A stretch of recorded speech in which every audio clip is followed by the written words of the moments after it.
Dictating the wrap-up on the Butcher Benton package, I'm Lieutenant Dick Chasen.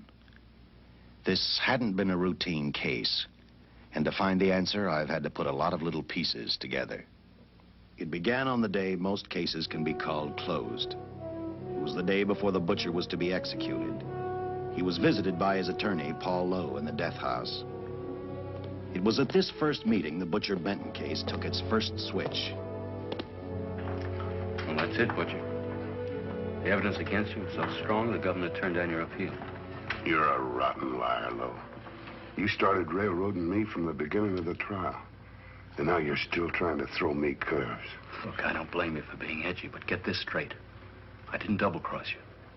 I never worked harder for a client. You mean you never worked harder for a client to get him sentenced? You're a fool, Butcher. If you hadn't tried to double-cross Squeamy Ellis and Joe Marcelli, they wouldn't have turned state's evidence against you. But you had to get greedy. You wanted to keep the whole $600,000 for yourself. Well, the boys got sore, and I don't blame them. It was all your idea. You planned the whole job. You hired us. When you found out I'd staged the money, you decided it was time for me to die. You got those two crumbs to turn state's evidence on me. You stinking rotten mouthpiece. We both know that isn't true, Butcher. Now, look, what's the sense in not giving me the money? It's not going to do you any good. Well, I'll have the satisfaction of knowing that none of you three crumbs are going to spend it. What about Eva? Don't you owe her something? If you tell me where the money is, I'll see that she gets your share. I've got a different idea. I'm going to kill you and Squeamy and Joe. Then I'll take care of Eva myself. You thick-headed ape, you're going to die tomorrow. Remember what I said. I'm going to get you. All three of you. Even for you, Butcher, that'd be quite a trick. So long, dead man. Remember what I said. I'm going to kill you. All three of you.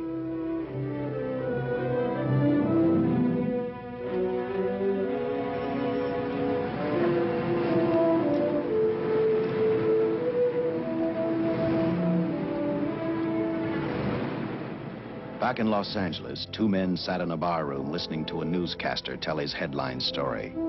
He played up big the butcher's threat to kill Paul Lowe, Squeamy Ellis, and Joe Marcelli for their having turned state's evidence against him. Squeamy Ellis didn't seem happy over the butcher's threat. Neither did Joe Marcelli. But they had figured, once a dead man, always a dead man. But this was one time everyone was in for a surprise, including the entire police department.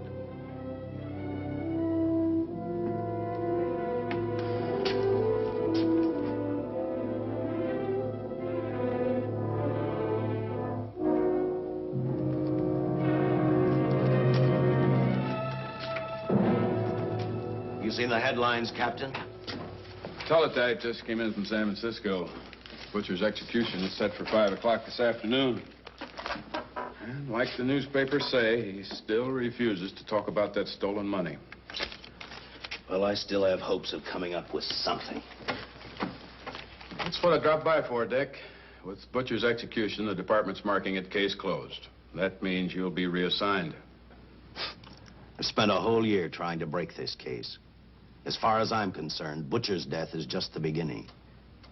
Of course, I can't prove it, but I think that Paul Lowe was the top man. And even though I have to keep working on it while off duty, I'm going to get Lowe, Squeamy Ellis, and Joe Marcelli. Okay, Lieutenant. Officially, I've taken you off of the case. Unofficially, I wish you luck. Do me a favor. Keep me posted. Will do. Thanks, John. I headed for Eva Martin. She worked in a local burlesque house. I'm a cop, and my job is to ask questions and get answers. So I decided I might as well start again with her.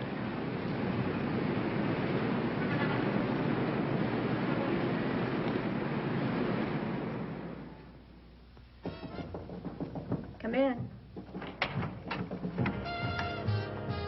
Oh. What do you want? I'd like to talk to you. Talk?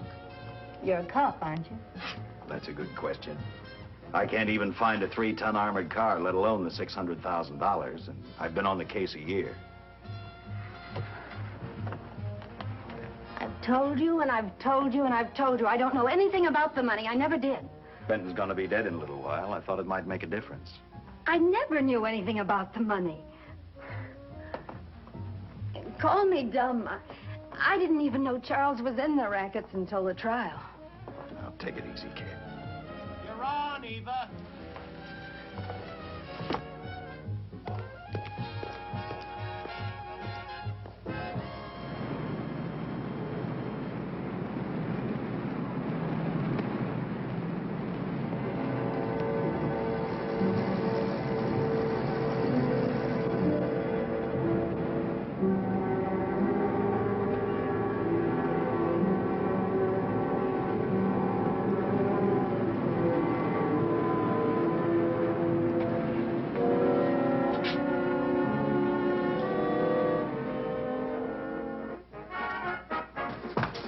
Honey, here's your wrap.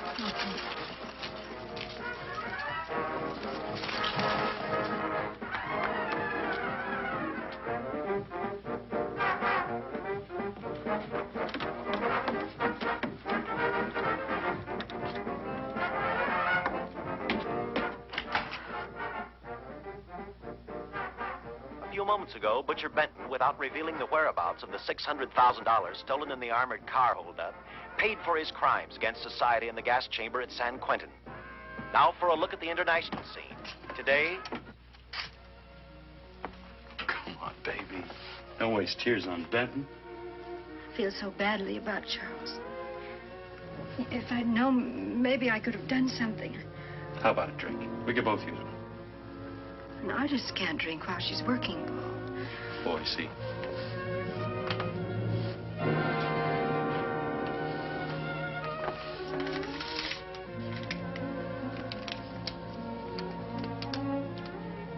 What's that? Well, now what's the matter? It's a message from Charles. He told me to open it if he died. Finale, Eva. All right.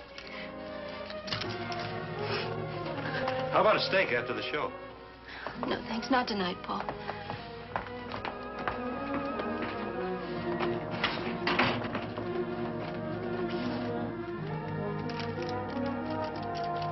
I didn't find out until much later, but Paul Lowe, in opening the letter the butcher had given Eva, found a map outlining a section of the city sewer system, and clearly identified was the spot where the butcher had hidden the stolen payroll.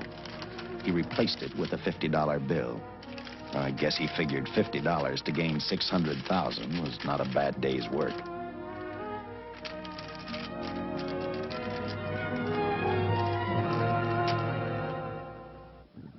And a few hundred miles away in San Francisco, the case took another switch, which turned the next 72 hours into one long, hideous nightmare. Dr. Bradshaw, a distinguished biochemist, was making preparations for a final experiment which he hoped would lead the way to a cure for cancer. He'd been successful with laboratory animals. The last step called for a human body. And Dr. Bradshaw's assistant quickly made a deal with a local mortuary and returned to the laboratory with the dead body of Butcher Benton.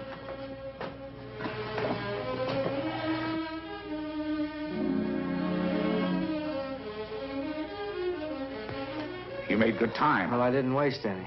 Any trouble? No, I just handed the money over and moved the body into your station wagon. That was that. Good. Get a syringe.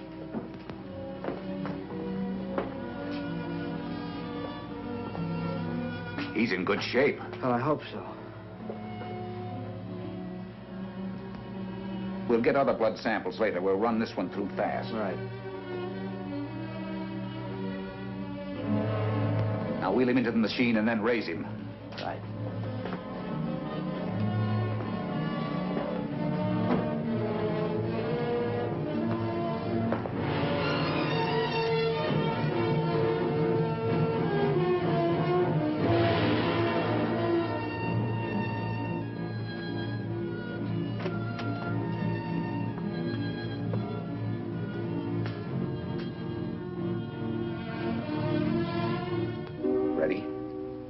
You mean you're going to give him 287,000 volts? Yes, yes.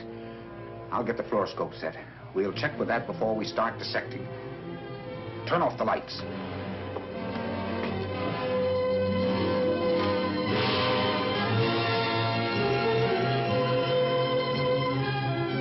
There you are, old boy.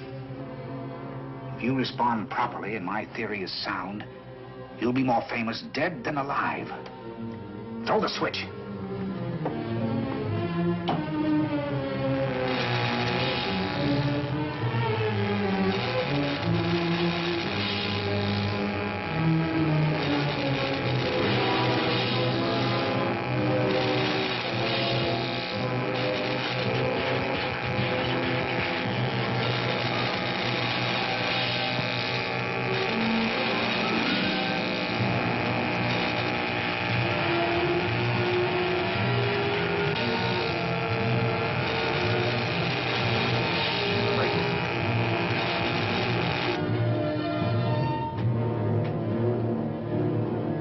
Wait, I thought I saw a pulsation of the heart. You're right. Dr. Bradshaw is beginning to breathe. You've brought this man back to life. No. The heart muscle has simply responded to a terrific electrical shock, that's all. Yes, but it does prove that the cells still function. Dr. Bradshaw, he is alive. A shock reaction, it can't last. His cells are multiplying now, if your theory is right. We could keep that reaction going longer. But it's worth a try. Get the body out.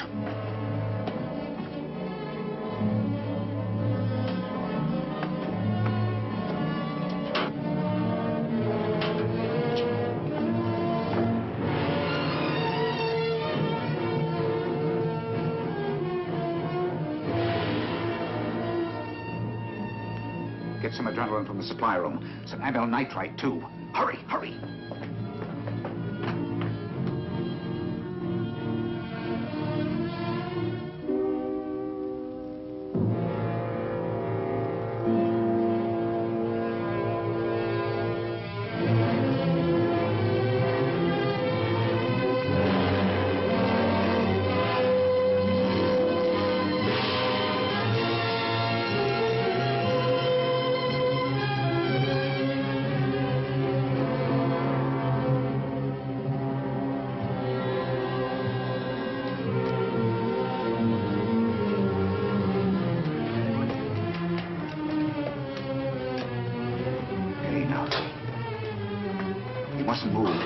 Your heart can't stand the strain.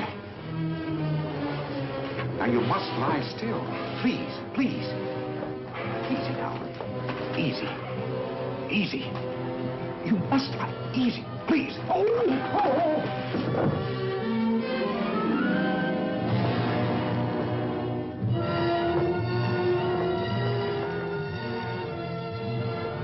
Dr. Bradshaw's experiment had given life back to the butcher. He tried to talk, but the electrical voltage had burned out his vocal cords. Yet it hadn't destroyed his brain. He knew who he was. He knew who he hated. As he stumbled about the room, I think he thought only about one word: kill Lowe, Squeamy, and Joe Marcelli. The tremendous electrical voltage that Dr. Bradshaw had given the butcher had increased his cellular structure to the point where he was no longer a man.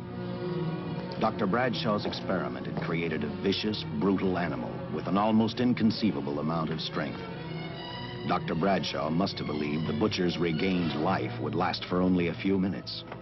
Therefore, instead of calling for help, the doctor decided to handle his creation alone. Now, easy, Benton. Just relax. I'm a doctor. I want to try to help you. Do you understand me? You're in my laboratory. The execution was carried out and you were declared dead. I tried an experiment on you and brought you back to life, although I didn't intend that. Now, you've had a great shock. Now come and sit down. Now, be quiet. Now, come and sit down. Take it easy. That's the boy.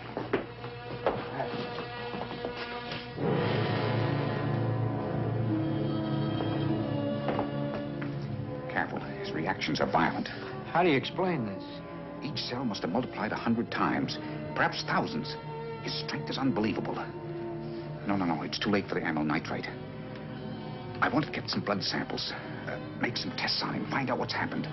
Get me a syringe.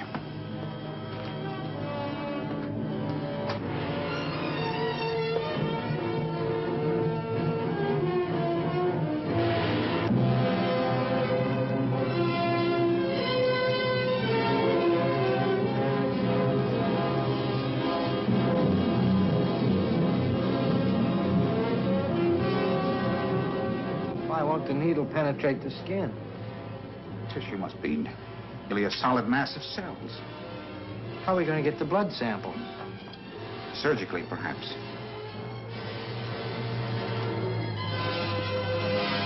Now, Edith, take it easy. You can't leave here now. I'm responsible for your being alive.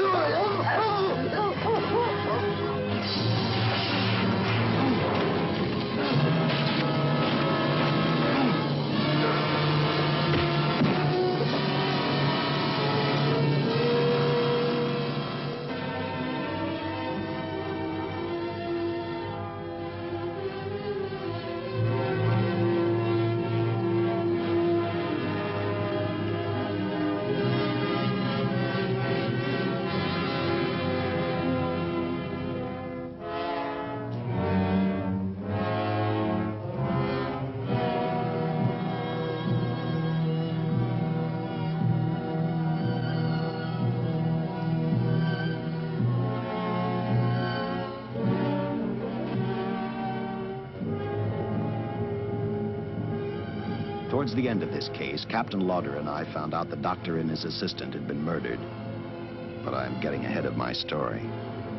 The butcher didn't know how he had been brought back from the dead, and he didn't care.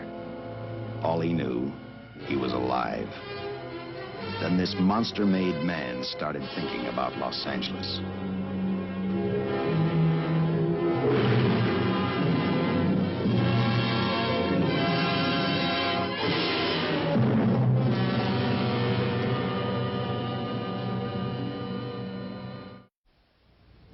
On that very night back in Los Angeles, I decided to stop playing detective for a little while. I went to the burlesque house to ask Eva to have dinner with me. After all, the butcher was dead, and if I got lucky, sooner or later, I figured Paul Lowe would lead me to the stolen payroll. In a way, that possibility made me even feel better.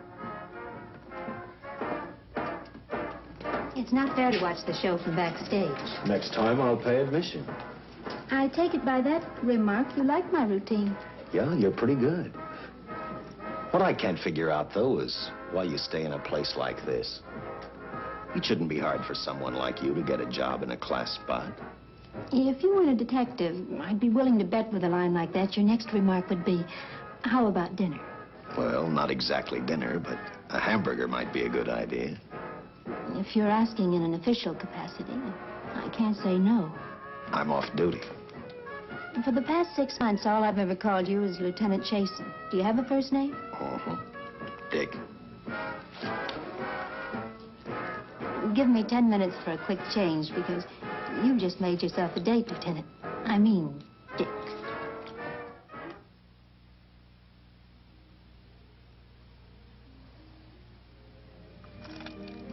You know something, Dick?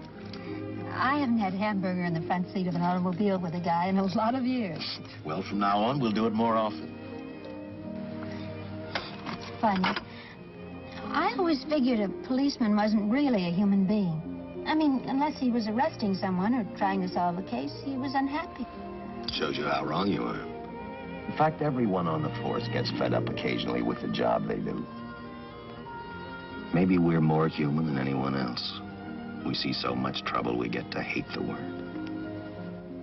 But as long as the world's filled with people, there'll have to be men who enforce the laws. What made you join the department? Now who's making with the questions? No, honest, I'd like to know. Well, it's really a very short story. When I got out of the Air Corps, I knocked around for a while.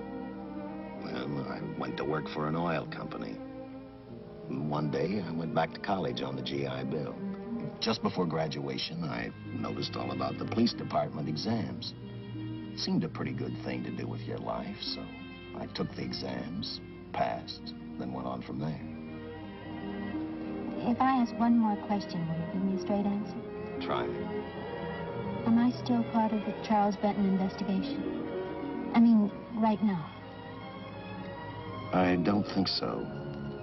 As far as the department's concerned, when Benton was executed, the case was marked closed. But inside of me, that's not good enough. I don't follow you. Well, the $600,000 is still missing. And a fast-talking underworld lawyer like Paul Lowe is walking around a free man. Someday, no matter how long it takes, I'll get him and the money. Until I do, the Benton case for me is not closed. I give you my word, Dick. Charles Benton never told me anything about the money. Oh, I've been sure of that for a long time. But how did you ever get mixed up with anyone like the butcher? This trouble ever started just happened. I had a roommate who used to date Benton all the time. One day she packed and left for Chicago. Benton carried a torch for her, and he used my shoulder to cry on. First thing I knew, we were having dinner together, and a few weeks later, I was labeled by the police as this #1 suspect and Benton's girl. But it was never like that. I made only one mistake. I felt sorry for him. You mean, until he was arrested for the robbery and the killing, you had no idea how he earned a living? I know this is going to sound crazy, but I only went out with Benton a couple of times. And all we ever talked about was Madge, my old roommate. And the last time I saw him, he tried to get too friendly, and that's when I told him he had the wrong girl. But like I said, I'd already made my mistake. What about the burlesque house? How do you two fit together? You sound like a lot of other people. I left a small town a couple of years ago because I won a beauty contest, and the first prize was a screen test. After which, nothing happened? That's right. Only, it was pretty rough. And then one day I read an ad about girls wanted for a burlesque show. I auditioned, and I got the job. You know something? It's like any other job. If you're looking for trouble, you can find it even in a schoolroom. Well, when the screen test didn't work out, though, why didn't you go on home? Well, first you have to have a home to go back to. My folks are dead, so Los Angeles was as good as any place else. I don't know about you, but I do 8 shows a day, and at this hour I'm bushed. I know what you mean. Mind if I drive you home? No. And I'll tell you something else. I haven't minded anything about tonight. Not even the hamburger. I kept playing tag with Lowe. He made 4 telephone calls. 3 of them didn't interest me, but one did. The one to Joe Marcelli. I watched Joe head for his meeting with Lowe, and for some unknown reason, I began to get the feeling that this case was finally about to explode in my favor. You see what I mean? Well, look at that, will you? I see him stagger on 2 legs, but he's doing it on 4. Shut up, you flea bag. Well, look who's calling names. At least I ain't a squealer, a stoolie. I warned you before. All right, Harry, that's enough. I'll take care of him. I want to talk to him. Okay, Mr. Lowe. But any future business you've got with this psycho, take care of it upstairs in your office. You keep showing around here, sooner or later he's going to get slugged, cripple or no cripple. All right, shut up, Joe. Sit down.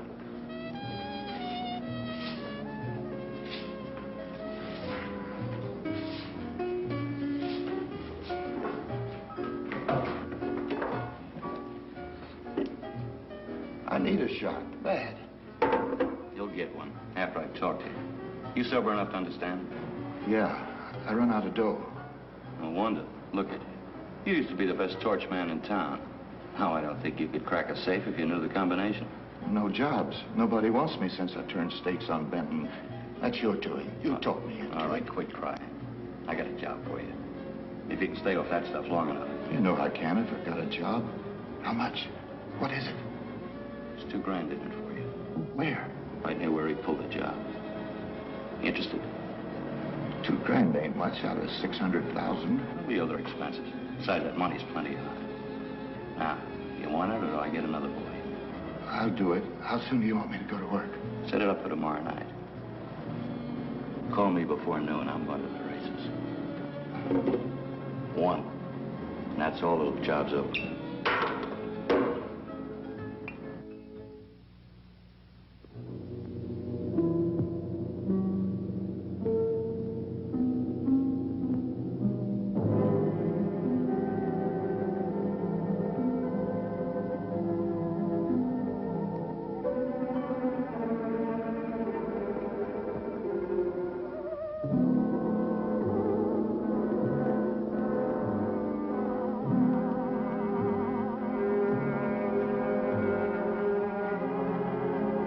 The butcher was walking slowly toward Los Angeles. He'd traveled through wooded hills to prevent being seen by anyone. Finally, he came to a quiet road. He stopped to get his bearings. And then he saw her. He saw something else. An automobile. For the butcher, that rang a bell. With a car, he knew by the next afternoon he'd be in Los Angeles in plenty of time to catch up with the 3 men who had double-crossed him.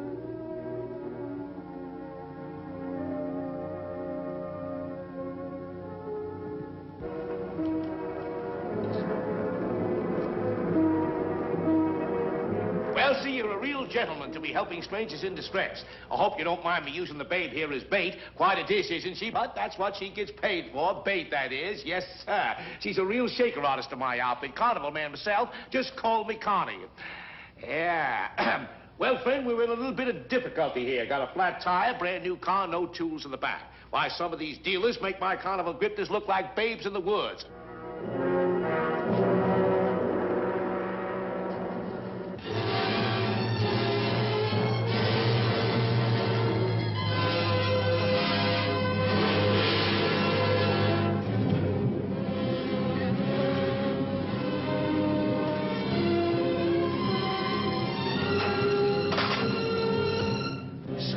Holy. Say, who you with, friend? Let it down. Let it down. No matter who you with, friend, believe me, I can do better for both of us. I'll make a fortune for the both of us. Oh.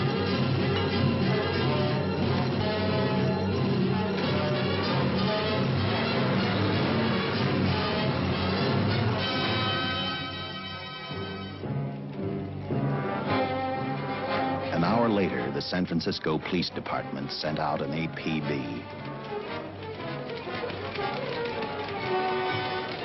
Squads were sent to various parts of the countryside.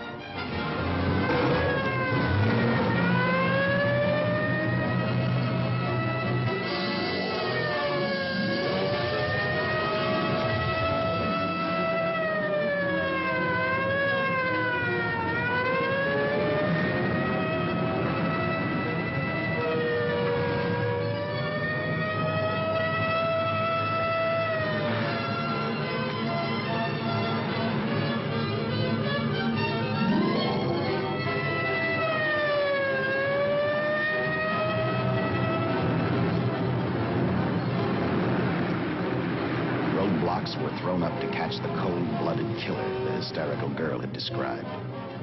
Each squad kept reporting back to Central Headquarters, and each of their stories was the same. So far, none of them had spotted the car the killer was driving. Orders were given to shoot to kill, because from the girls' further accounts, they realized they were dealing with a maniac.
I trust that this information will answer all of your questions.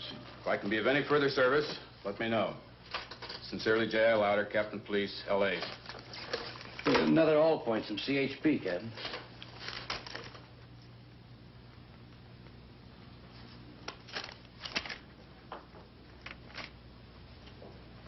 These reports sound like they come from a bunch of loonies. You sure do. There it is. Sergeant. Yeah. I want Lieutenant Chasen to look these over as soon as he comes in. All right, Captain. The next morning, I read the stories of the brutal murder of the 2 police officers. I also read the witness's statement about the bullets having no effect upon the killer. I felt sorry for the witness, and I thought about how easily a person's mind can become confused when suddenly they receive a brutal shock. I didn't believe a man existed who could not be stopped by a slug from a .45. Good morning, Captain. You and the rest of the force are going on 24-hour duty. Seen the headlines? You mean this guy that's running amok up north? Yeah, the latest report, he's killed 2 police officers. Made a getaway in a green coupe heading south. I've got a hunch this killer's gonna be our baby. He could be in town right now. Yeah. You better get started, Lieutenant. Okay. Any new leads on that holdup money? I think the girl can probably be counted out. If any of the others are wise, they're keeping mighty quiet. Well, let it ride for now. The whole force is gonna be on the spot until we catch this killer. Newspapers will have a field day.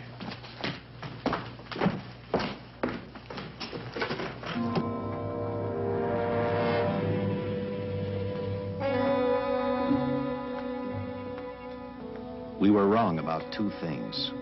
The killer was already in our city, and we didn't know he was Butcher Benton. He headed straight for Eva Martin.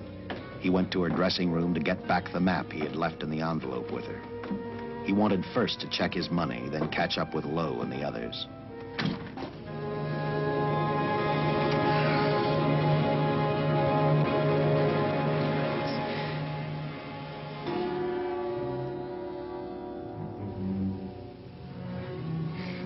Can't be.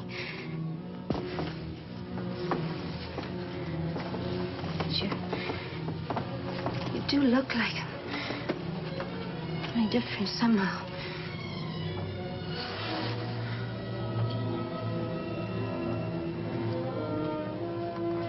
It is you. Why didn't somebody tell me? What's happened, Charles? Those look like bullet holes. Are they?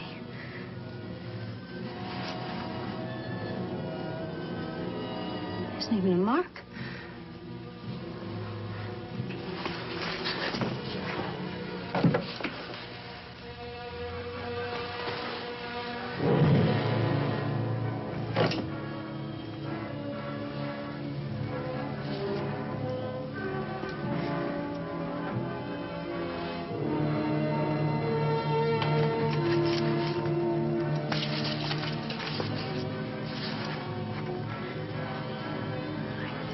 I opened it like you told me. I found the $50.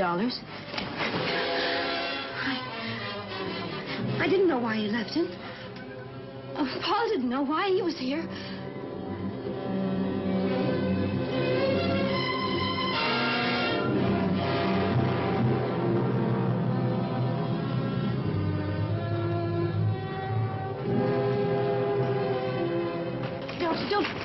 Don't get crazy.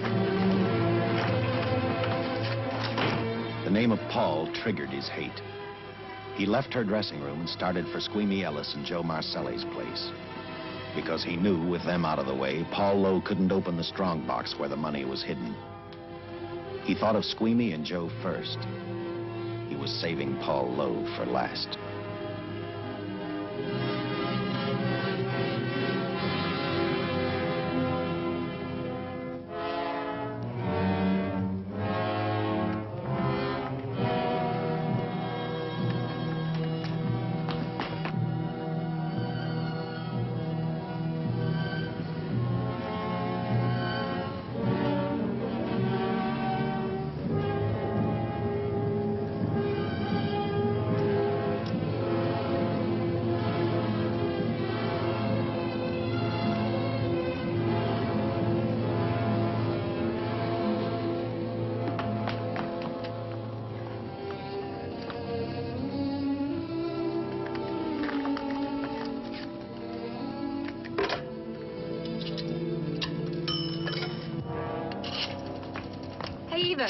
borrow your eyebrow pencil?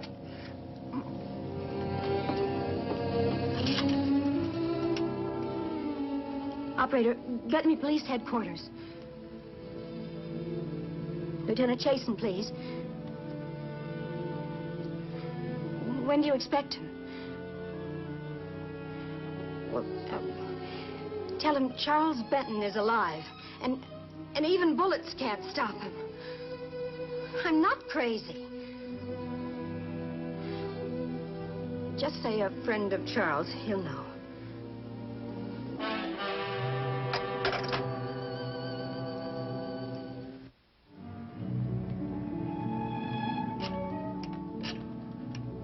After leaving a message for me, Eva telephoned Squeamy Ellis.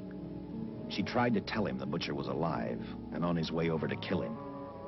Squeamy didn't believe her, and in a way you couldn't blame him. Who in their right mind would believe a man had returned from the dead? What Squeamy actually believed was that the butcher, before his execution, had hired a killer to carry out his threat.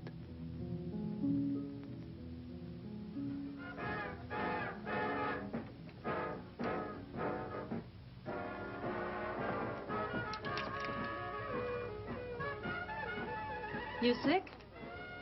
What? You don't look so good to me. 10 minutes, Eva. All right. Say, Eva, I could take over the matinee trick for you. What? It's easy. Look, Eva, I can do it. Scabba-doo-doo-doo-doo. Oh, on. Francine, I just thought of something. Yeah? Eva agreed to let Francine do the show. She hoped she'd be able to interrupt the butcher before he arrived at Squeamy's hotel. Or, failing that, at least be able to warn him to stay out of sight. You wanted me, Captain? Yeah, I just had a rundown on those fingerprints of the stolen car up north. We got nothing on the driver who was killed or the woman with him. Take a good look at these. There's something funny about these. Yeah. The boys in the lab can't figure it out either. Those are the killers. They were found on the steering wheel. Looked like they'd been stamped in with a steel die. They sure do. These are Butcher Benton's. What? Well, they look the same to me. How do the lab boys explain that? They don't. Their best guess is a twin brother. An identical twin could have the same pattern of whorls with only slight variations. Ever hear of the butcher having a twin brother? No. Even if he did, it wouldn't explain these freak prints. You didn't pick up your message, Lieutenant. Some wacky dame calls you. And she says Charles Benton is alive. Then bullets won't stop him. If we buy the twin theory... Who was she? Where'd she see him? Well, she wouldn't leave her name. Sounded kind of hysterical to me. Said she was a friend of the butcher's. Eva Martin. Get over to the Follies and see what that girl knows. Yeah. Some guys have all the luck. I never drew an assignment to the Follies.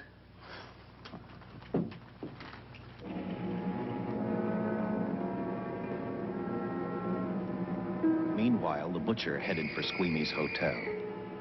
He didn't seem to be in any particular hurry. Actually, he seemed like any normal person, on his way to work or on his way home.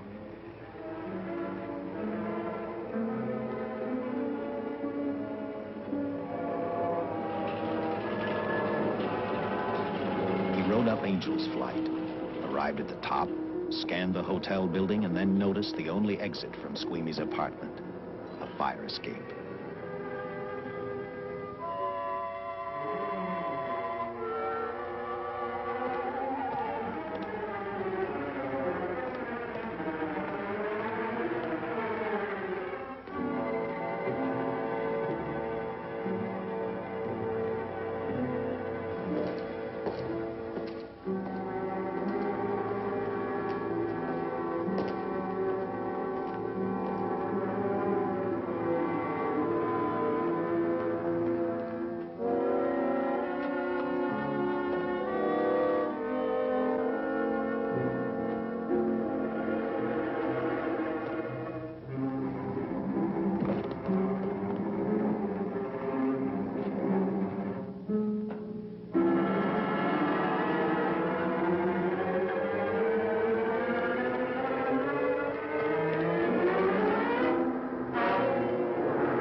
The butcher was figuring his next step.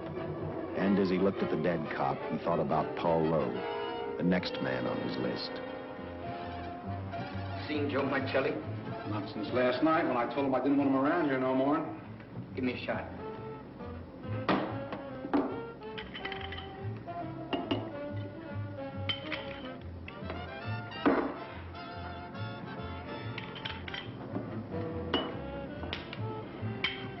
Look, I need help.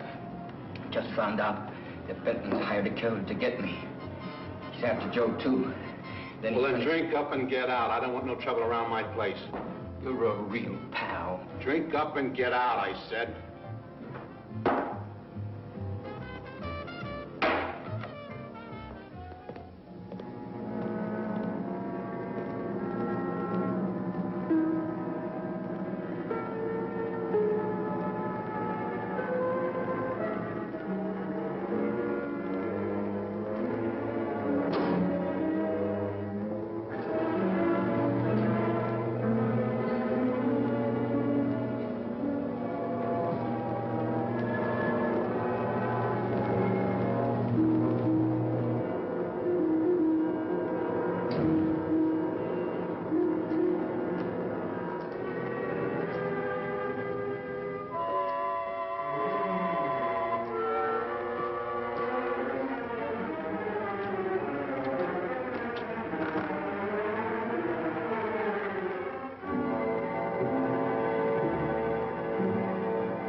Operator, get me the police.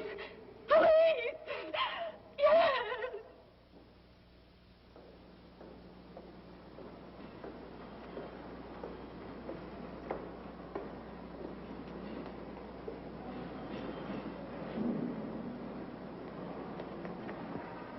What's happened? A guy named Squeamy got thrown from the 5th floor. He's deader than a mackerel. Customer of mine. You mean Squeamy Ellis? Yeah, that's it. Just Squeamy. No one else was killed. Ain't one enough?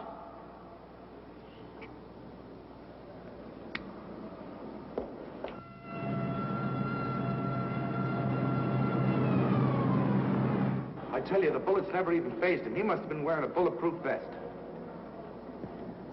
God help us when the papers get a hold of this. Keep an officer on duty here till you hear from me. We'll get a stakeout on Joe Marcelli. I'd like to talk to Joe.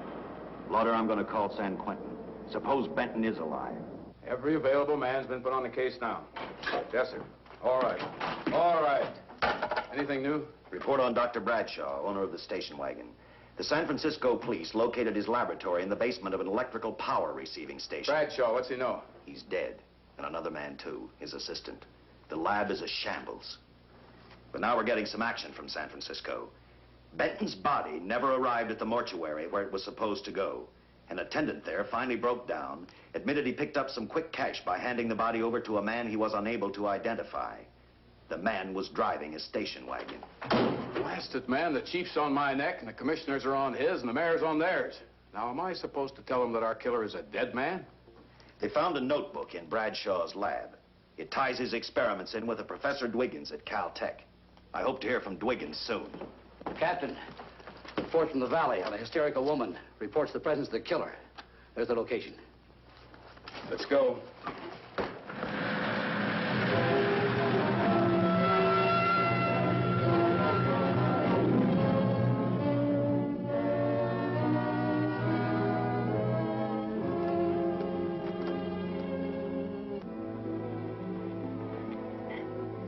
You and your boyfriend had a little fight, and he got out of the car to take a walk. You noticed as he walked down toward the sump area in the direction where you'd seen those lights a short while before. What happened then, miss? Please try to tell us. Well, I just sat there a few minutes, I guess. I was pretty mad. Then there was a loud crash, like heavy metal, sort of, from down here. I got out of the car to get a better look. I heard Jimmy cry out something. I couldn't make out the words. Then down here, in a patch of light, was Jimmy. And coming toward him was this man. Big man. Lifted Jimmy up over his head like he didn't weigh a thing. Jimmy screamed. Just once, before he broke Jimmy's back. I heard it snap, not far away. Then I started running till I found this house. They let me use the phone. Thank you, mate.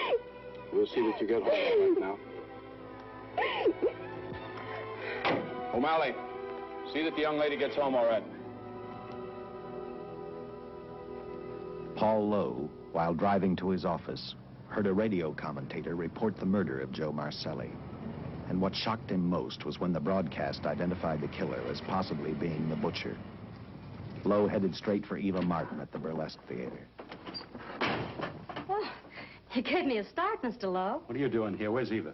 Oh, I'm taking her place. I'm going to wear her costumes. What's it to you? I asked you, where's Eva? Hey, don't get physical. Well, watch your tone of voice, Buster. I told you. Little Eva isn't here. I could see that for myself. Where is she? She's at police headquarters. That's where she is. Yes, sir.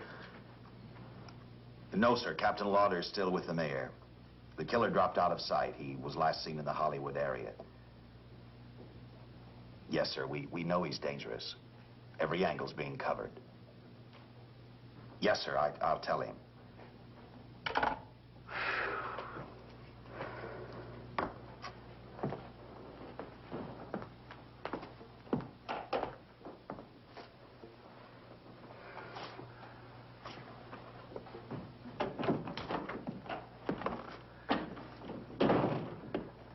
Here, see how these fit. Low heels. I'm sorry. It's the best our wardrobe department can afford. Any idea how soon the captain will be back? Now, look, I'm going to see the captain if I have to wait here all night.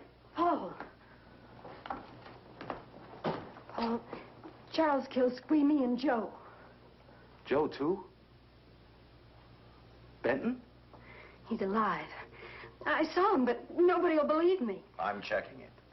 My guess is whoever killed them is on the trail of the money, Lowe. Now, maybe you better start talking if you know anything about it. I don't know anything. Did the butcher have a brother? No brother. It was Charles. I saw the tattoo on his arm. Look, I demand police protection. Where's the money, Lowe? You heard me. I demand protection. I know my rights. We put stakeouts on your office and home. Well, that's not enough. It's enough as far as we're concerned.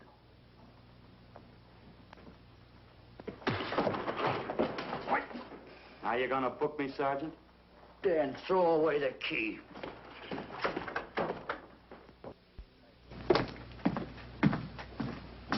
Thank you. Come up with anything yet, Dick? Oh, we've checked every hotel, motel, and rooming house in town. We've run a cross-check on every hangout Butcher ever used. Net results, blank. This is incredible.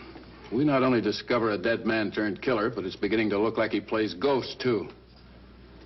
He's somewhere in this city, and if we have to take it apart brick by brick, we've got to get him. I may be way off, but I think Paul Lowe could tell us a lot. Maybe. But it's a cinch he's not going to. Well, suppose he had no alternative. You better grab some coffee. Your mind's beginning to play tricks on you. No, now, wait a minute. When Lowe came to us for police protection, it was because he was scared stiff the Butcher would add him to the list of Squeamy Ellis and Joe Marcelli. Go on. It figures, too. When he slugged the sergeant, he knew we'd book him right away. Oh, this Lowe's a pretty cute character. But we can play the same game. You mean we'll threaten to release him? Well, not exactly. You tell him you realize that he was excited, that throwing the punch was accidental. Tell him we're not going to make a charge, that he's completely released. Lieutenant, you know we can't do that. Lowell made his first mistake when he hit the sergeant, and that'll get him a year. As far as the department's concerned, at least it's a small victory. If my hunch is right, Lowe won't want to be on the streets with the Butcher looking for him. And he may talk, and talk a lot. Enough maybe for us to get rid of him permanently. Even lead us to the Butcher. If he's frightened enough, that might work. But if it doesn't... No, Dick, I'm not going to release him. I want him out of my way so bad I can taste it, but not bad enough to be responsible for getting him killed. The good thing about that, Captain, is the fact we know it, but Lowe doesn't. Let's give it a try. All right, Lowe. Come on out. I think you'll find everything in there.